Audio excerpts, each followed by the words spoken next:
Le FRAC Bretagne, ou Fonds régional d'art contemporain de Bretagne, est une institution phare de l'Ouest français créée en 1981 par l'État et le Conseil régional de Bretagne. Il est installé depuis 2012 dans un bâtiment conçu par l'architecte française Odile Deck, au cœur du parc de Beauregard à Rennes.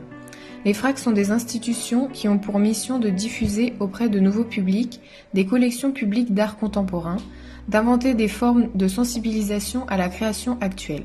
Les FRAC sont dotés de bâtiments accueillant des espaces d'exposition, réserves, espaces dédiés au public et de documentation. Ils ne sont pas identifiés à un lieu unique d'exposition.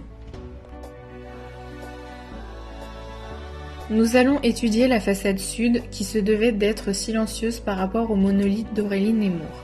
C'est une construction en filigrane présentant une enveloppe par agrégation. Elle est constituée de deux parties distinctes, une partie haute en inox poli miroir noir et une partie basse en verre teint dans la masse. La partie basse est une façade synthétique, une structure en aluminium et vitrage teinté maintenu par des parts closes. La façade est composée premièrement d'un double vitrage Cool Light.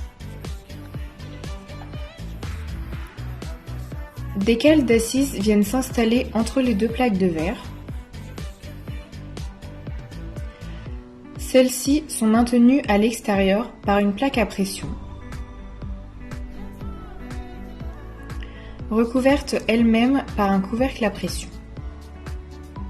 Une plaque d'étanchéité vient se déposer entre la plaque à pression et le vitrage extérieur. À l'intérieur, le verre est maintenu par un meneau horizontal continu. Ces deux parties sont reliées entre elles par une vis autoforeuse qui fixe la plaque à pression au meneau horizontal au niveau de la jonction de plaques de vitrage. L'ensemble est relié à un profilé en T à l'intérieur du bâtiment.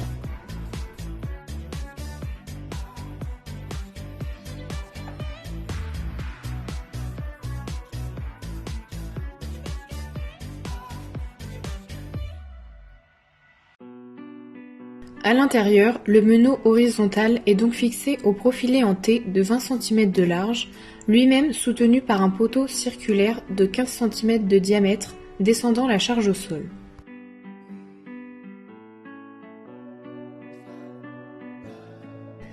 La partie haute est une façade par agrégation.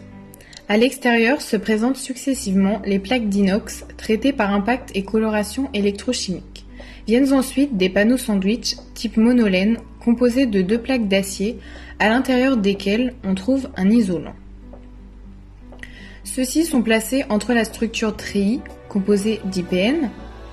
Un vide est donc créé entre les plaques d'inox et les panneaux sandwich servant de lame d'air et de ventilation. De part et d'autre des panneaux sandwich se trouve le pare-pluie à l'extérieur et le pare-vapeur à l'intérieur. L'isolant thermique et acoustique se place derrière le pare-vapeur. Enfin, le revêtement intérieur vient finir la façade intérieure. Les plaques d'inox se sont fixées aux profilés Z verticaux, eux-mêmes fixés aux panneaux sandwich. Le plancher au premier étage se situe au niveau le plus bas de la façade en inox. La descente de charge est transmise du treillis au sol par les poteaux du rez-de-chaussée situés toutes les deux plaques d'inox.